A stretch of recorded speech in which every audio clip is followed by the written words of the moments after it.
when the Saints go marching in. G'day legends, g'day superstars. Peps is back with another season preview. Now, when it comes to the St Kilda Football Club, there is only one person and one person alone you should go to.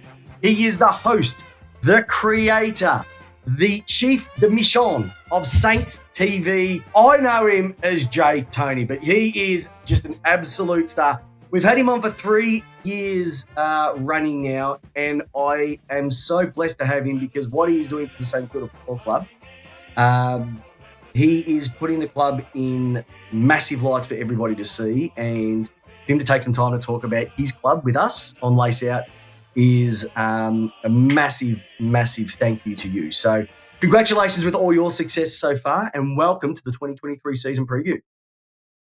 Thanks very much, mate. That's a very, very kind intro. I'm very flattered. I'm blushing. I know there's the red light behind me, but I assure you it's not just the light. I am blushing. It's very nice to be back. No, it is great to have you back. With a lot of the season previews this year, we're getting people back for their third year. And the great thing about this community, about what we do from a podcasting videography side of things, is that we all do it because we love the game. And to have the same people year after year, it just has that consistency. But more importantly, you know what you're going to get, and you can get straight into it, and you know you're passionate about what you're doing.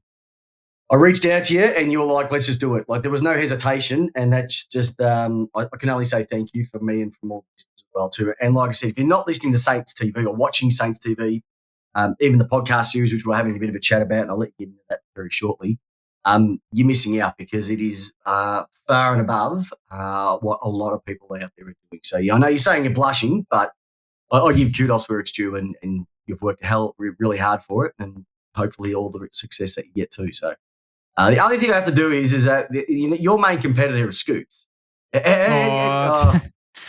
Oops, he's been busy as well. He's he's how does he do it? How does he do it? Because no one can figure out how, like, the following he has is out of control. But good on him. But we're here to talk about you and the Saints for 2023. You got a new coach, a new perspective on life.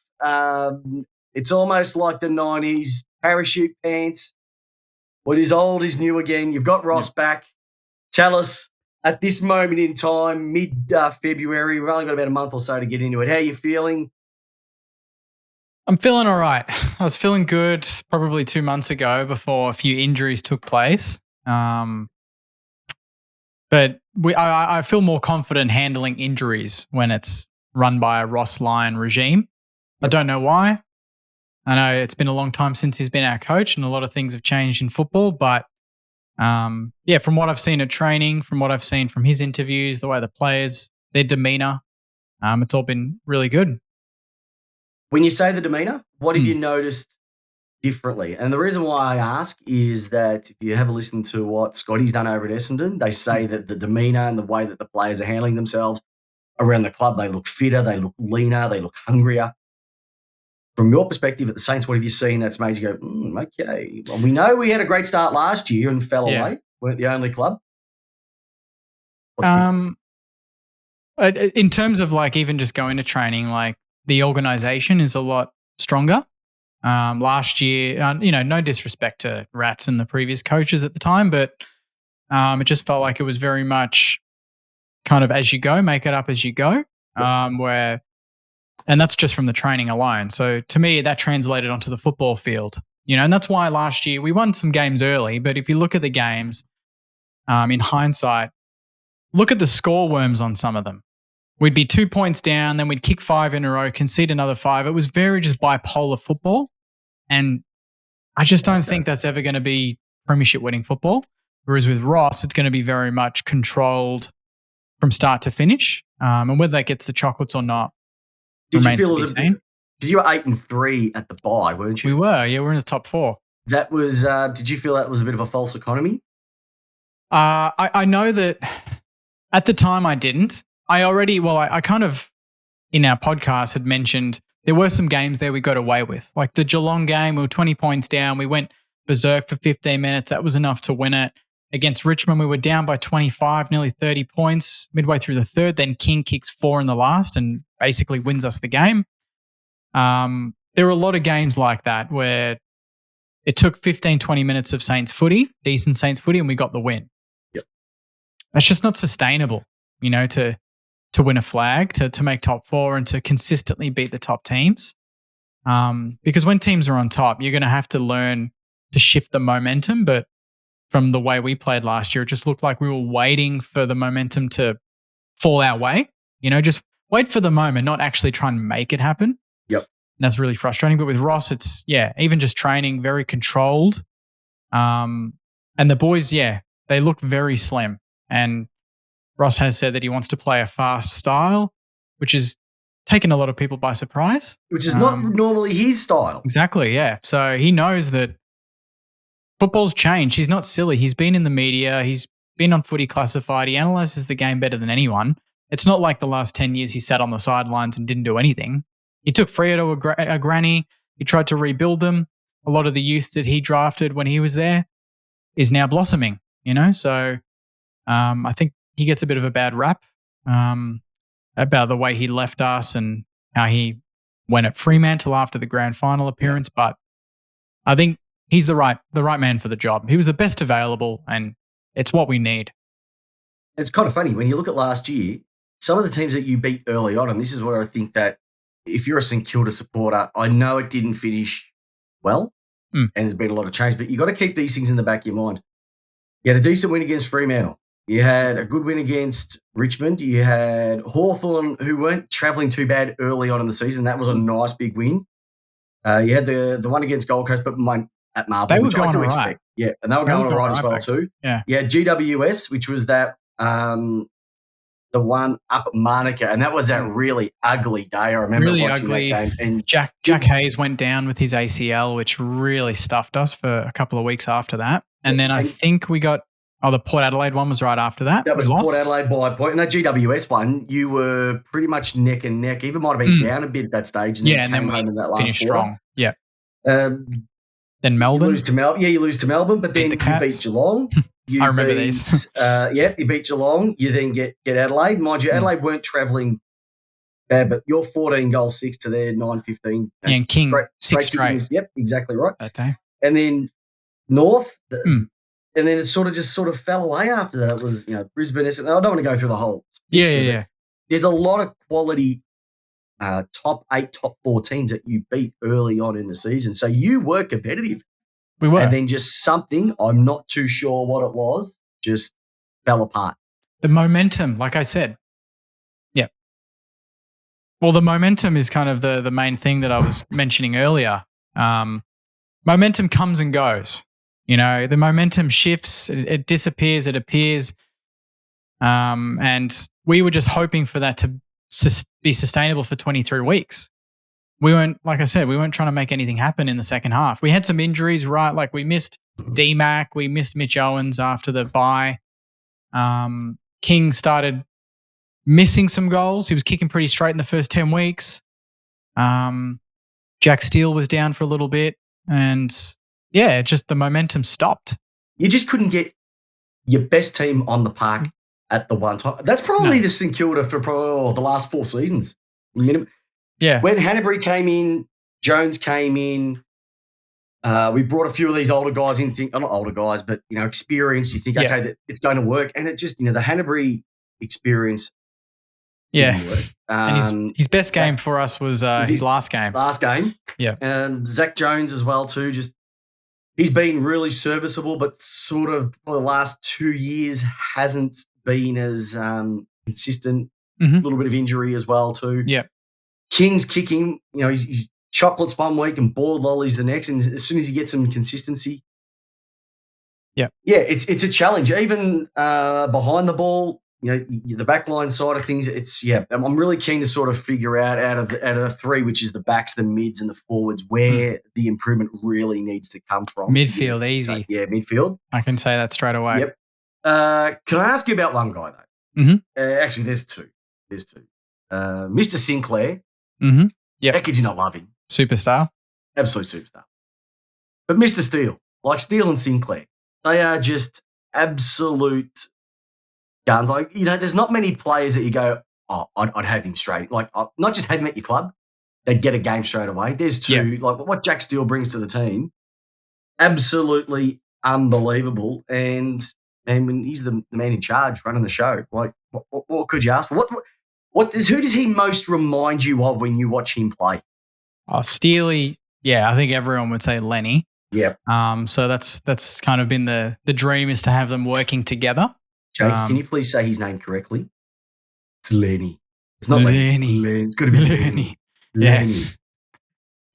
Yeah. But yeah, he just dominated last year. Like, Sinclair had 609 possessions across the year. Steely had 488. Missed about 6 weeks, I think, Steely. Yep. Max King plays every game. Memory plays every game. They have a great season, but they kick 86 goals between them. So outside of Cameron, Hawkins, and probably Chol and Casbolt, there weren't too many other power combos that delivered on a regular basis. Maybe Rewalt and Lynch, maybe. But it was almost like Lynch took over towards the back end of the season. Rewalt had his weeks, but there wasn't weeks when they both kicked their 2s and 3s. So you were getting 6 or 7 out of them.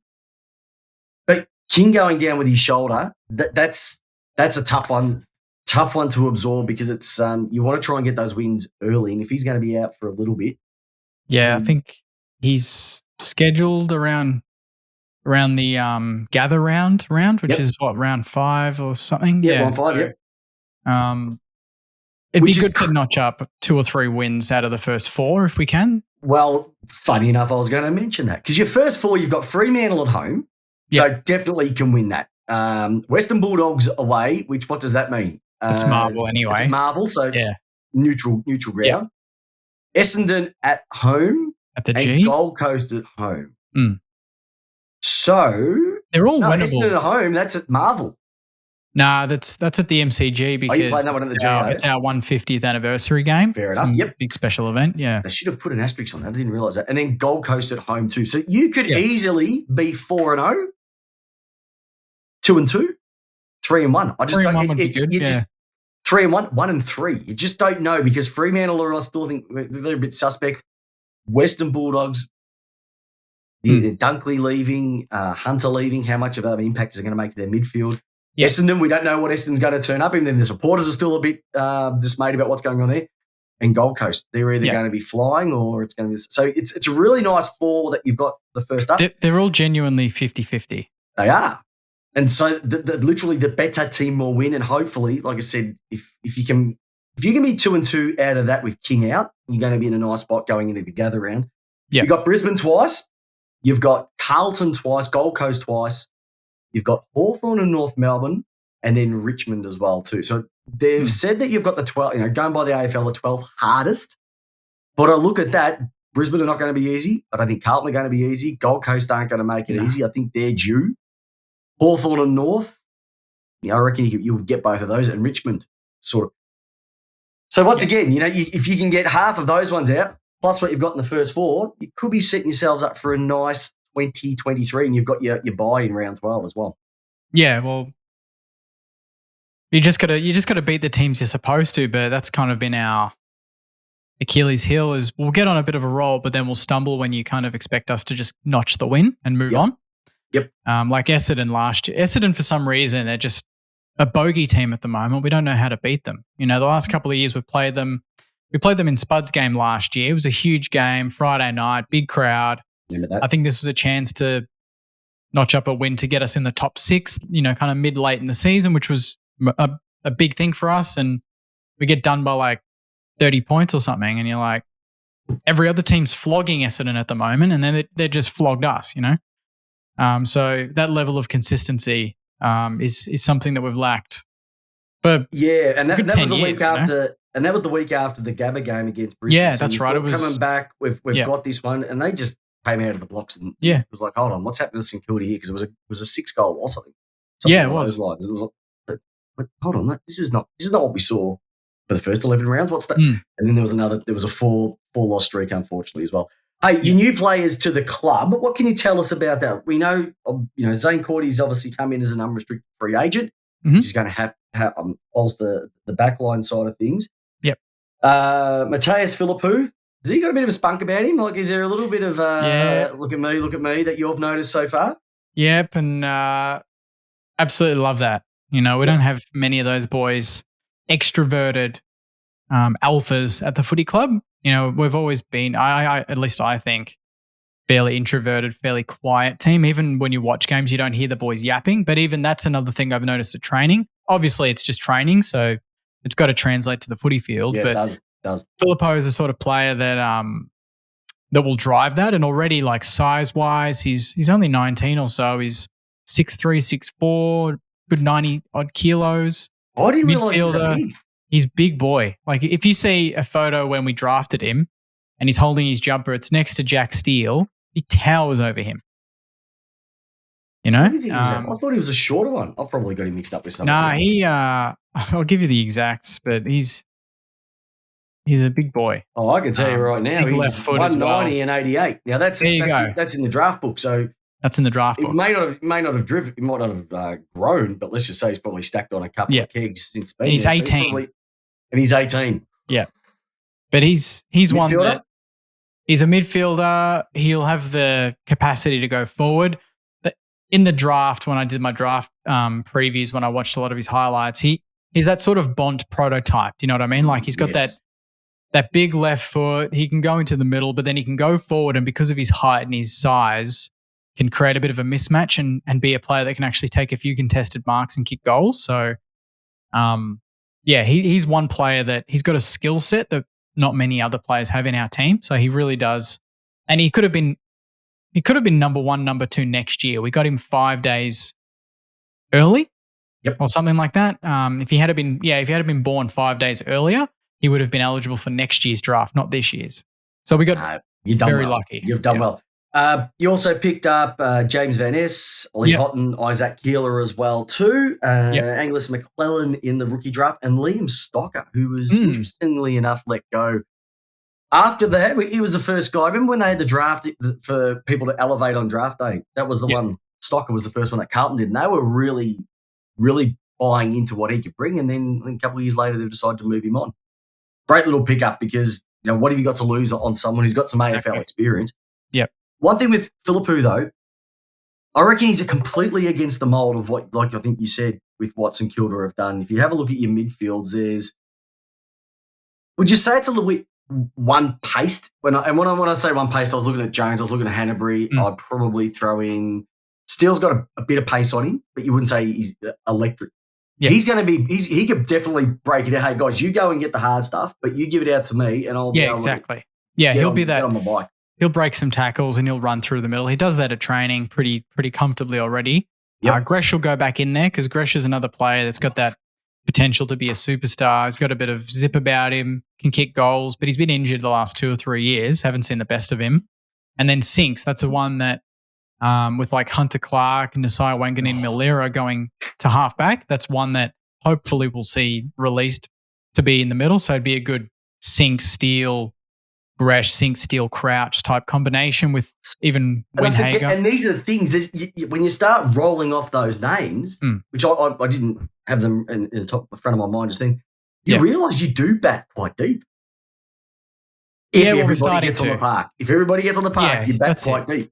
Our best 22, best 23 fully fit is definitely a top 8 team in my eyes. It's just, we haven't been able to do that for a while. Well, you were, 2 seasons ago you were? And 2 seasons ago we were pretty good in 2020 and we made finals, won a final. Yep. But since then, we've either had 2021 was shocking. We had Paddy Ryder missing for a chunk of it. Then when Paddy was fit, Roland Marshall couldn't play. And we just couldn't get that ruck combination. Now it's really all on Rowe, which is exciting to see how he kind of takes that mantle. Yep. And then players like D-Mac is, just a workhorse. They kind of just emerged the last 12 months, I honestly didn't think D-Mac would still be a Saint 5 years ago. I thought he was easily going to be delisted, but he's turned into one of my favourite players and just a really honest winger. What do you need? You want honesty. You want your club, and my club's Melbourne. I had it for years where I just did not know which Melbourne was turning up. I just did not know whether it was going to be the good Melbourne And in the first 5 minutes, you could always tell we're going to get smashed today or we're on. Yeah. And now it's more along the lines of, okay, we're in. Yeah. Because they've built that trust. I think that's what St Kilda supporters want to see is that trust. They know that they've got the calibre to push a final 8 position. And there's no reason why they can't. The supporters just need to trust them a little bit more. And I think that's what Ross is going to be able to bring is there is that trust factor. But you've also got to have a look at I want to have a look at your coaching brigade. Like, did you just rob the Hall of Fame of half of its list? Because there's a good bunch there. You've got, where do we start? You've got obviously Ross. You got Jake Batchelor been there. He was at Richmond. Jake Batchelor. Damien Carroll. He was the head of the Saints head of learning. Then you've got Corey Enright. So if you've got any issues from a backline perspective, setting it up and running it, you've got him. You've got old Captain Pretzels himself, Brendan Goddard. Yep.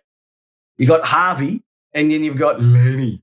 Yep. Like what from a if I was walking into a club and I saw Goddard, Harvey, and Hayes, 3 legends of the club, telling me how to apply my craft, I'd be there hours before just to pick their brains and go, tell me about this, tell me about that. Like, some clubs can't get that. That is just if you add all their games.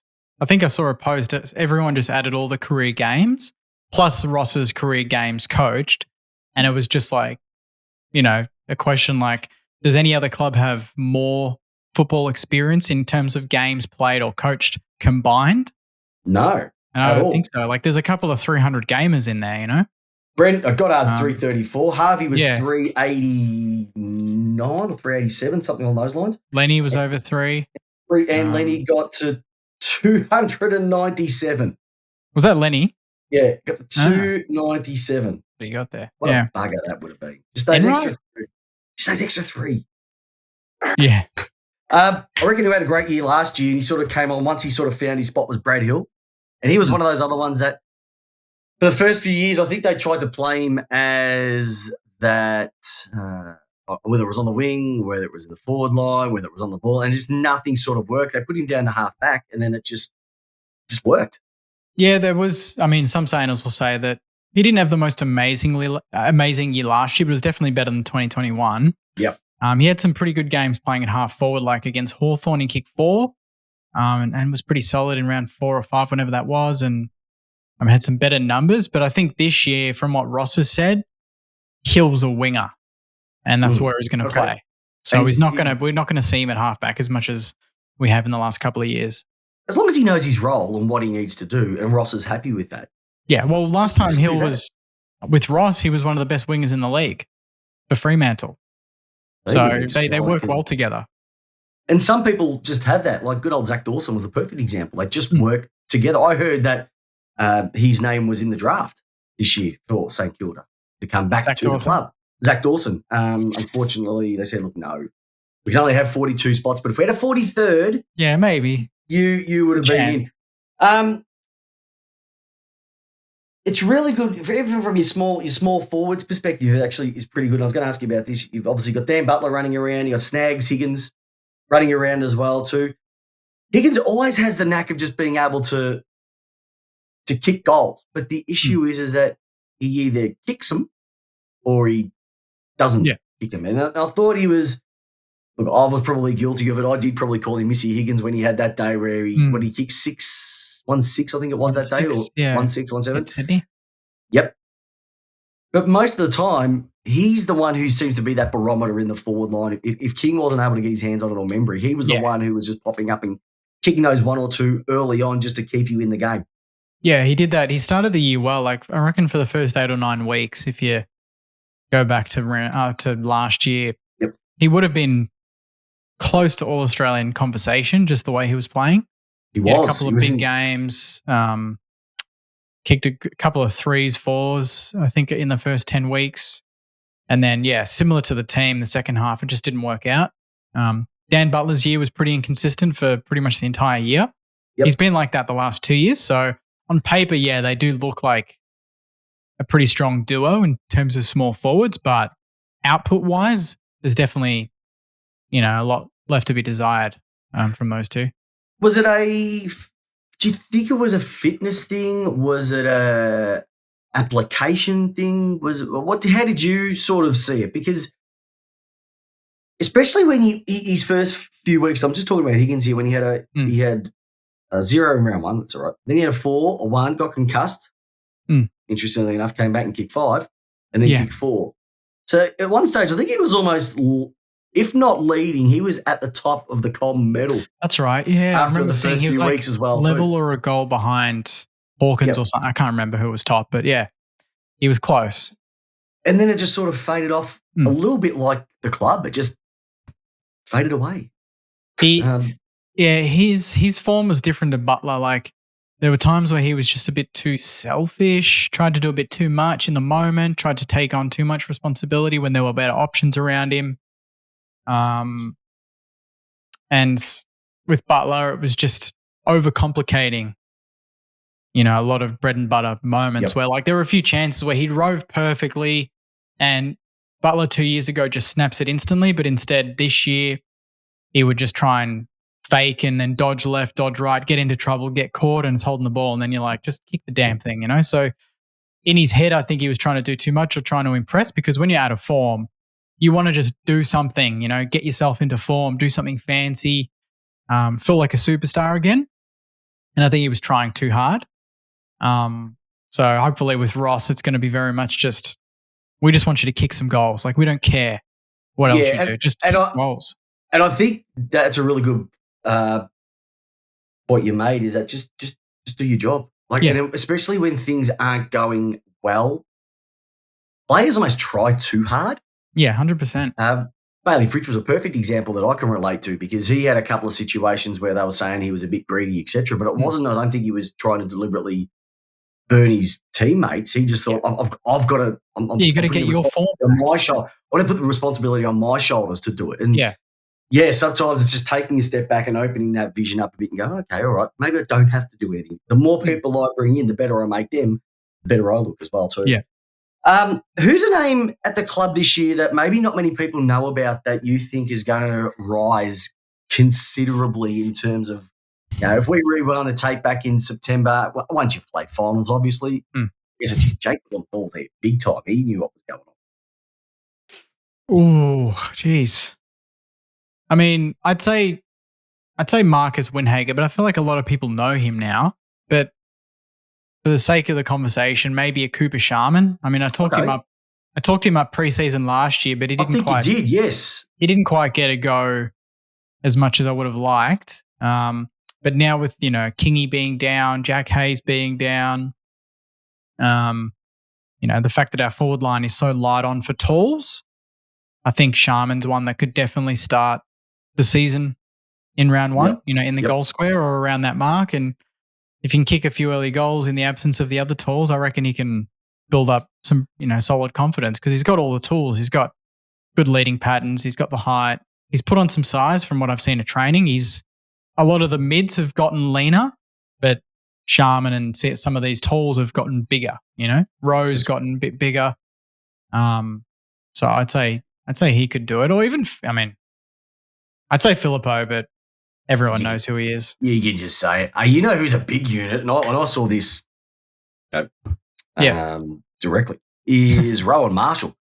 He is massive. We were at a golf weekend last year down at Sorrento, and they were down there, I think, for Brad Crouch's Bucks. It was him and some Adelaide. Yep. And we were just down there, and I was having a chat to him, and he's just a all-round nice guy, just big. Like, you don't realise, like, does this make sense? Like a skinny big? Because I get what you mean. But they're just solid. But all-round nice guy as well too. And he's really due to break out as well too, because what's he into? He's 86 games into his career. Like, he's at that sweet spot now where he should be pushing himself to be one of those top 4 or 5 ruckmen in the league. Yeah, 100%. Like, he's been around a fair while. I think he's 27 now. And towards the back end of last year, if you look at his stats, I think he had one absurd game against Hawthorn. Yeah, he had 30 disposals and just completely dominated that game and got the player, like, best player medal, whatever we handed out for that game. Yep. And big boys are not supposed to be doing those sort of things. They're not supposed to be getting those numbers. That's max score that's what level, he can do. Yeah, he's good at roaming the ground. No pun intended there. And getting a lot of possessions and becoming another midfielder. One of his best assets for me is the second ball out of the ruck contest, where a lot of ruckmen are kind of eliminated at that point, and that's the midfielder's job. But Rowe will find that ball again and just smash it on the boot and kick it 50, 60 metres straight to the goal square and get us into that danger zone straight away. And, that's really valuable when, sometimes our mids aren't quite on top. Yep. You can have a ruckman that can be aggressive enough to kind of do it himself. And get that territory. Blitzarves, exactly right. Get it and run. Nick Nat type of thing, exactly right. And he can go forward and kick goals. Like he was drafted as a forward for us, and we kind of converted him later on into a ruckman. And it's going to be, I think the big question for him is, how is he going to go on his own? No Paddy Ryder, no teammate that he relied on. They had a perfect partnership, like what Gordon Jackson had. And don't make me cry. Yeah, well, yeah, we're both going to be Grundy bloke. So we got Grundy though. We've got Tom Campbell. So I don't know if Tom Campbell will get games straight off the bat. I think we're going to back row to start.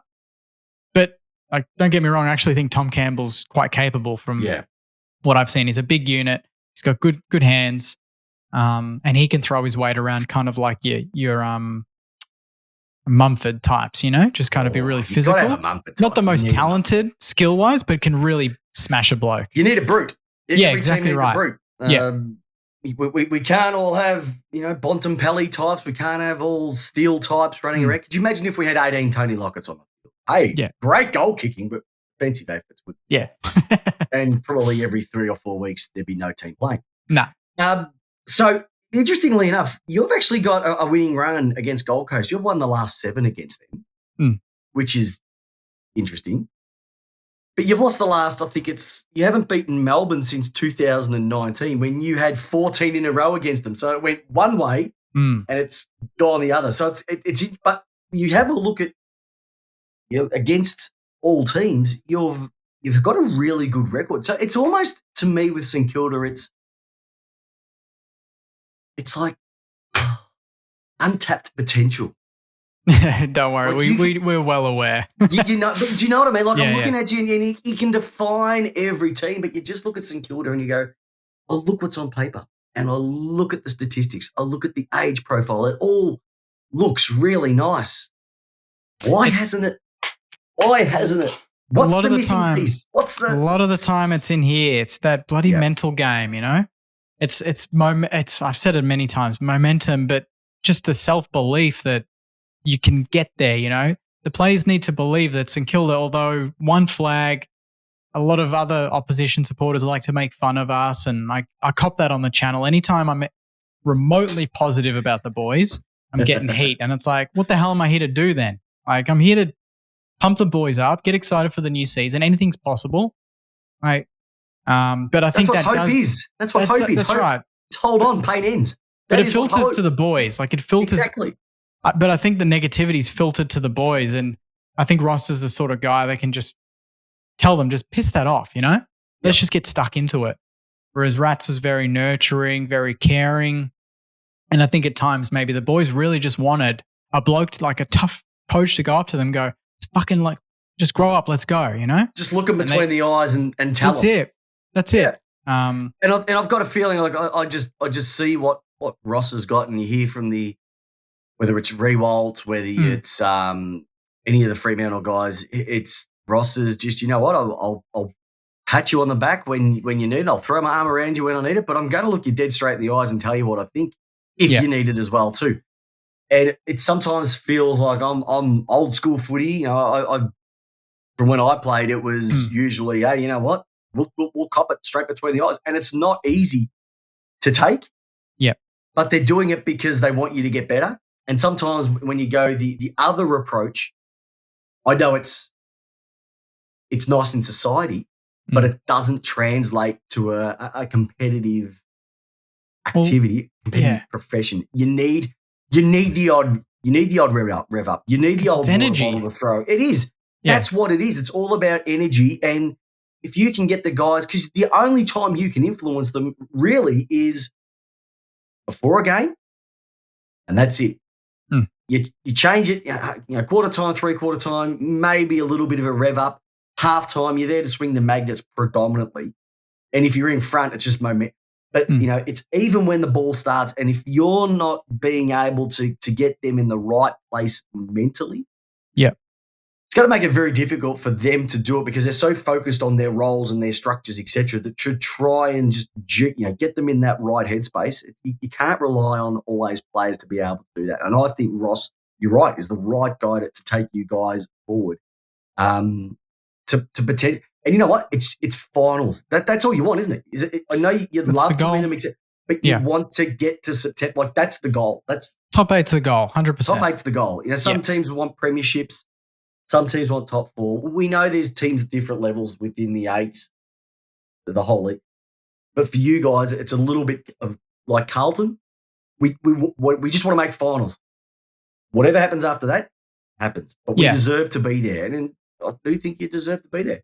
All right, let's do the old Liz Smiley ski double up, which basically means who from your list can you see? I know you mentioned Mateus earlier on, but is there something now? It could be an experienced player, it could be someone that we've never heard of, but who's going to rise in the ranks by the end of the year? And I would have put an asterisk next to this bloke because if he was playing, I would have said Jack Hayes because I loved his first couple of games. I was going to say that too. Actually, because he's a footballer's footballer.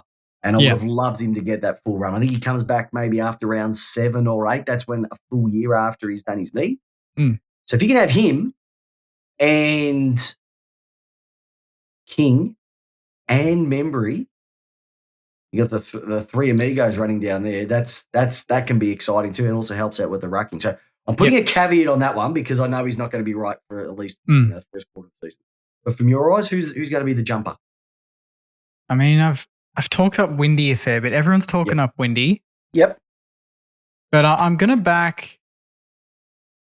Yeah, I'm gonna give some love to Hunter Clark. Ooh, nice. Because he's one that you talk about, untapped potential. We've seen it. We've seen he's got it. He's had, let's face it, a pretty shit run with luck, broken jaw, concussions, the lot. It's been awful for him. Anytime he gets a little bit of momentum, shows a little bit of sign of getting back to his best, there's a setback. Yep. But I just feel like a player like him, rumored to get traded a couple months ago to North, for a second round pick, which I thought was ridiculous. For him to stick around, for us to still have him at the club, and for him to get the support with the experienced coaches around him, I think a player like him needed that, needed that change from the footy club, needed Ross to come in, needed Lenny, Harvey. I feel like those guys have a lot of ideas as to how we can use Hunter Clark because he's one of the players that's like any team has where they've got a lot of talent, be like, where do we play this guy? Do we put him in the midfield? Does he play on a wing? Does he go at halfback? Can he go on a forward flank? Because he's that size. He's got that skill set where you could probably play him anywhere, but you don't have to. Just because they can doesn't mean you should. So I think we can really turn him into, like, I'd love to see him on a wing getting 25 every week, like a Hugh McCluggage. McCluggage he's not speedy. He's got good endurance. That's the only thing I think stops Hunter Clark from really becoming that type of player, like a McCluggage that can just be a workhorse on that wing. Is that tank. That's always been his weakness. Is his tank, being able to run out a game. He'll start a game really well and then he'll just disappear after half time. And if you have a look at the best wingmen in the league, they've got tanks. They've got tanks. They've got tanks because it's funny how the wingmen sort of fell out of favour for quite a number of years. Or they almost turned it into an extra midfielder. But it's almost since the 666 came in where everybody had to almost play their spots at the start of every. Yeah, it's almost like the wingman came back into fashion where players went, hey, you know what? We can actually use these guys up and down the ground. And you're right, McCluggage, his ball use coming into the inside 50 is sublime. That's what you can get from him. And you've also got to remember there's another guy, Clark and Caulfield, because they went back to back in that Koff, 2017. Like, there's another one that you sit there and go, now, Clark goes at 7, Caulfield goes at 8. If they just need a bit of luck Yeah, well, and some Koff, consistency as well. yeah, Koff's been out for 12 months. You know, he didn't play a game last year, and he was one. I went and watched the mini match sim last week or the week before maybe, and this was kind of the first run for him. He's been doing just light duties, like one-on-ones with coaches, and he's done a lot of weights. Like, he's freaking huge, this guy now. He's massive. All right, he's massive. Bit like looking in the mirror, Jake? Nah, mate. I reckon I need about 10 years of weights and I'll get to where he is now. But yeah, he played in the match sim and just a couple of little moments where he just nailed the pass in the middle of the ground, followed it up, got the hands and then hit another pass. That's what he did in 2020. He was so good in the back line doing that because he could push forward really aggressively, and he's got a very good kick. And I see, you know, a coach like BJ looking at Koff and going, "You can be that utility, mate. I know what to do with you." You know, so that's the benefit of having people like BJ around the club now is they can really use their personal experience. They understand what it's like, you know, to really share that with. And I think, you know, Koff's still very young, so he's quite impressionable. Like, he's going to love being taught the ropes with these guys. And yeah, you're right. He's got all the tools to be a very handy player. So if he comes back in that sort of 2020 form, it's like a new signing for us. You know, a new player that we haven't had. You got a few of those that have come back. And like I said, with those three, Goddard, Harvey, Hayes, and you could even throw in Enright to a degree there as well. Look, they've had their injury issues over their careers as well. They know what it takes to get back to that level. And so they can sit there and go, look, I know what it's like. I've had my groins, I've had knees, I've had whatever it might be. I know how frustrating it is, but just doing that bit extra here and a bit less over there will pay off, you know, and they're there, you know, in the trenches with them. That's really exciting. Yeah. Who unfortunately you think though is going to, it could be their last year down at Moorabbin? Well, that's a big call. I mean, last year. Last year is in just traded or delisted, I'm assuming. Traded, delisted, retired. Yeah. Which is not something that you want to really have a conversation about. No, because we're not the oldest. Like, we had a few retirees this year, so we've kind of cleaned house on that front. But I think, like, you got players like Zach Jones, he's got only this year left on his contract. Yep. So I think it's really important for him to get back to that form of a couple of years ago, because if he doesn't, we've got young midfielders coming through that we've drafted, and we've got midfielders that, like, players like Sinclair and Gresh coming back, that they'll take those positions. And Zachy Jones, he's a midfielder. He's not playing on a wing. He's not going a half forward. It's really midfield for St Kilda, or you're at Sandy. And then if you're at Sandy, that's step one to finding a new club, you know? So, well, it's a huge year for him. What are you going to do? You're going to play Philippou and I'm just being, you know, Philippou or Jones. You know, you put them both up against the wall at school and say, who are you going to pick? You're going to take the young buck, the old bull? Maybe early on you might play the old bull, but... Yeah, you'd get... Jones is definitely going to get the first month of footy, but he's really going to start strongly. And to be fair, he's trained well, but like I said, everyone bloody trains well. It's, you know, once you hit round one, how you go. And if he's getting 15 possessions a game, but he's playing predominantly in the guts, it's not good enough. So his form was down last year, and he has the odd game where it's amazing and he'll have 30 and kick a couple, but it's too, you know, it's just not consistent enough, pretty much like the team. So if we get the best out of Zach Jones next year, that's a huge tick. Would you say probably the other one, and I was about to say him, then I realised he's not actually on your list anymore, was Paddy Ryder. So I almost went there, and then I went, hold on a second. I saw an article about him playing in the Mornington Peninsula League. So I'm not going to be throwing that one in there as well too. The only other one that I could think of, just looking at this, Mason Wood. I know he's on your rookie list. There were a couple of times I didn't think he was too bad for your mob last year. Yeah, he was very good. It's one of those, how many can we fit in? Yeah. When we've spoken about that forward line potential. No, I think he's an interesting one because he's got that tank. He can run all day, but he's got that size about him that He, again, similar to what maybe if Filippo's eventually going to be doing, Yep. but he can go forward and then just create that mismatch because he's quite a big unit. But it's an advantage when he's got that tank and he can run all day as well. And last year, like, I think he won an award at the BNF. Like, they rated him very, very highly. I think he might have been top 10 in the BNF overall in the counts. He was excellent. Like, he was above expectations. But if you asked me, is he going to be in our next grand final team or whatever? That's a question mark. But at this point in time, he's definitely, I would say, most Saners would put him in their best 23, round one, if you had to predict it right now. And there's one other one. I'm just sort of going through the history here and having a look. The only other one that I'm looking at going, all right, who's been there for quite a while? Yeah, that's my first factor. And I'm Is it going Seb Ross? for 8 years. No, not Seb Ross. It's Jack Billings. JB. Yeah, another one that similar to Hunter Clark. I just feel like with the right coach, with the right position, again, we kind of throw him around. We play him on the wing. He goes to the forward line. I've always thought he's a better forward than a winger.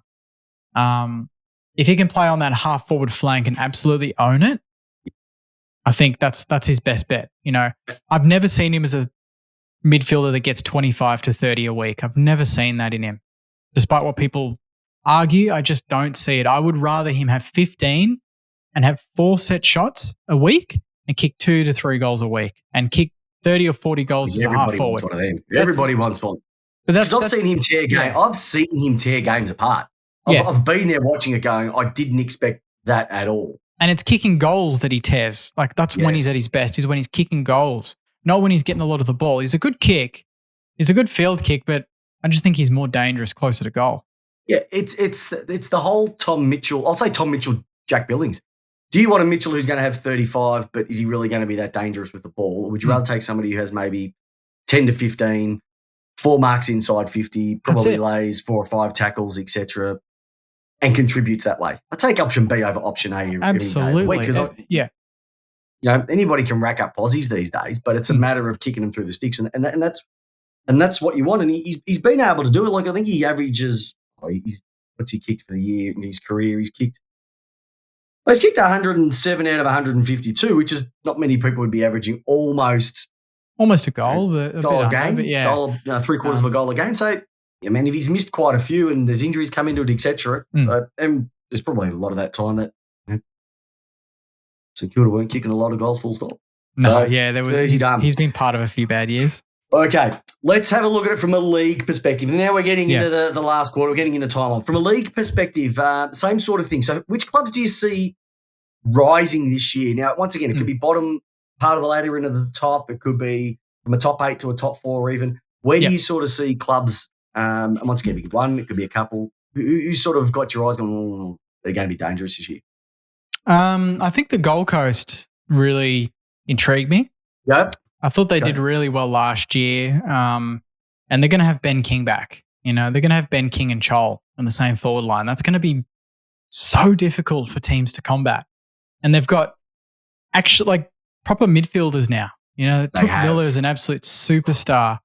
Did you see the photo in the paper? I brought it up on every podcast. The photo of him on the paper. No, is he looking just shredded? Is he? Is that what it is? It was shredded.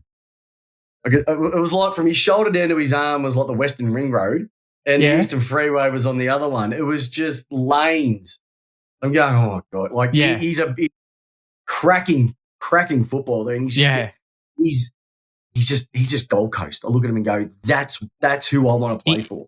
Yeah, he's making Gold Coast a footy club that we actually, I don't know, recognise as a genuine AFL footy club now. Do you know what I mean? Like, well, if I said to you, Gold Coast or GWS, if I've asked this outside of these, a lot of people say Gold Coast. We've got a lot of, we like the way Gold Coast have done it, especially over the last 4 or 5 years. We've had to completely reset, and the players that don't want to be there, bugger off. The ones that want to be here, stay. And a lot of them are staying, which is a credit to what's going up on there, and it's a credit to Stewie Dew as well. Yeah, but they have to do something. Anderson, Lukosius, Rao. I'm missing plenty of players. They've got some good ruck stocks. A solid backline Collins, now. Fiorini. Yeah, exactly right. Once again, King, Casbolt. Chol Casbolt, down there. They still got Sexton. He's still there. Yes, he's still down there as well too. He's one that I like. Why can't he get a game? He's always. Rankin's gone, isn't he? Yeah, Rankin's gone. Yeah, Rankin's gone. He should still be there. But that's the thing. I reckon Gold Coast. You know what? Take him. That's fine. We'll have people who want to be here. Yeah, and do something with it as well too. Yeah. So you've got Gold Coast. Are they're going to be playing finals because they had the third best percentage outside of any team making. Yeah, that was solid last year. Yeah, and they were just behind the Magpies who ended up fourth at the end of the year anyway. So I think they'd be in a similar boat to us. Yeah, they really want to. I think, if we want to get top 8, I can't see us going much higher than 7th. But I mean, they could be a bolter and surprise. Like they could absolutely do that. But I think they're the sort of team that we want to fight for that 8th spot. So that's what makes that game early in the season in the first month so important. It's just to get the win because it's good to beat some of the top teams, but really we want to be beating the teams that are fighting for that spot with us, I mentioned this on one of the other ones. Have you ever watched the Drive to Survive on Netflix? I watched the very first season I watched. Yeah. You didn't really care about what was happening at the front of the grid. It was all the stuff that was happening with those teams in the middle because they were competing to try and we can't win it, but we get second or third. How much it means? That's what sort of gets me. We know what we're going to expect at the top of the ladder, but it's the Blues, it's the Saints. Yeah, it's from. I'm taking the Power out 6. because I think they're a little bit different. They stuffed themselves up last year when they lost their first 5. You got the Suns. And you could probably throw in the Crows as well. The Dogs. So you got 5 teams and the Dogs. You got 6 teams trying to get into one spot. Yeah, it's from 6 to 8, 6 to 14th on the ladder. You got no idea what happens. Nah, it's the top 4 or 5 is so set. Exciting. The top 4 or 5 is fairly set. Like I've got, you got Geelong, you got Melbourne, you got Brisbane, you got Sydney. That's 4 already.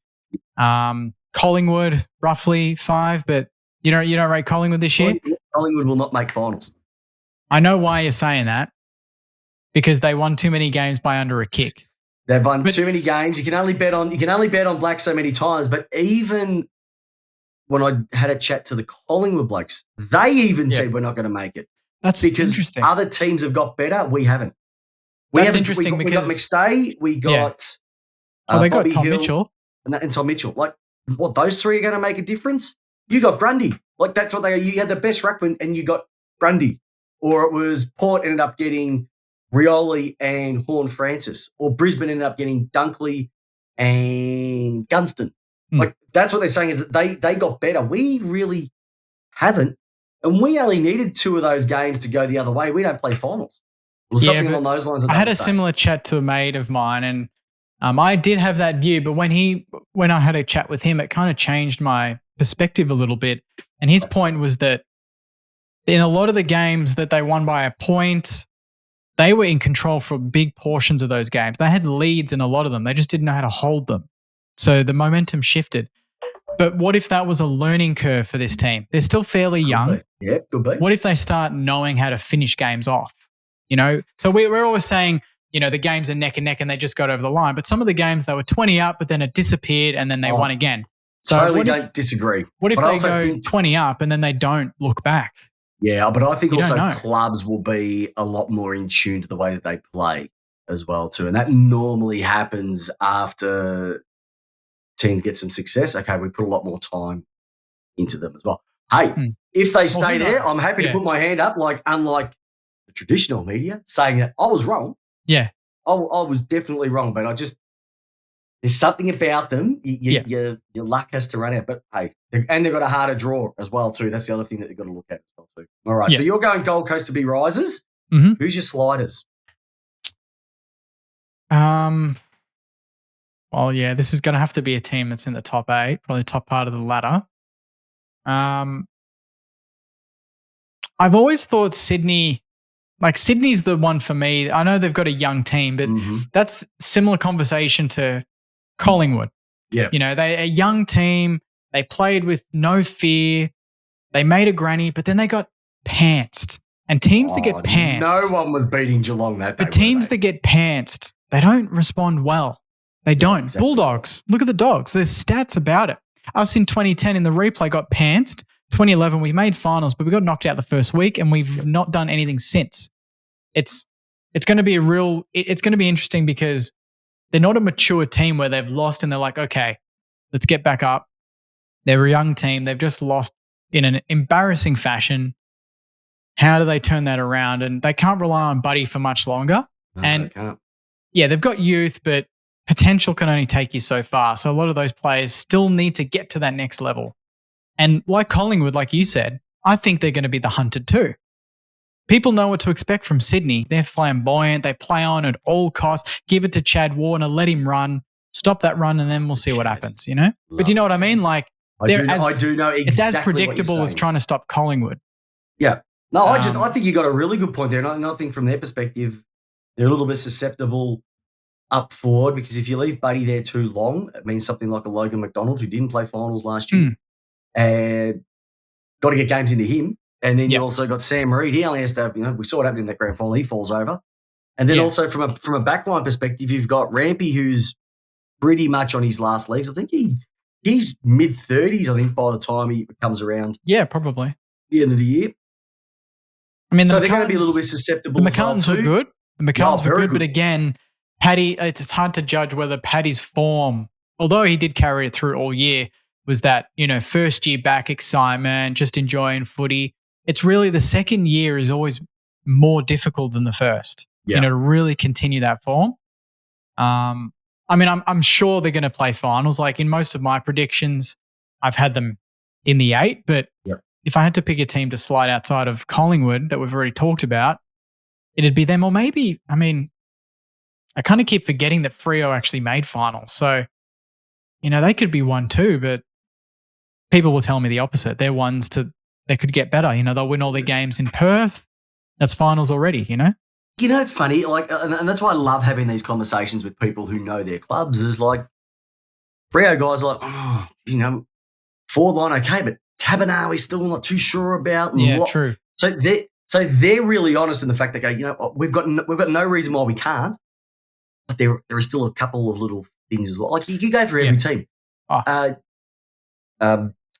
Geelong, they're getting older, but they bring in four first rounders last year. Like, are they going to be able to maintain it?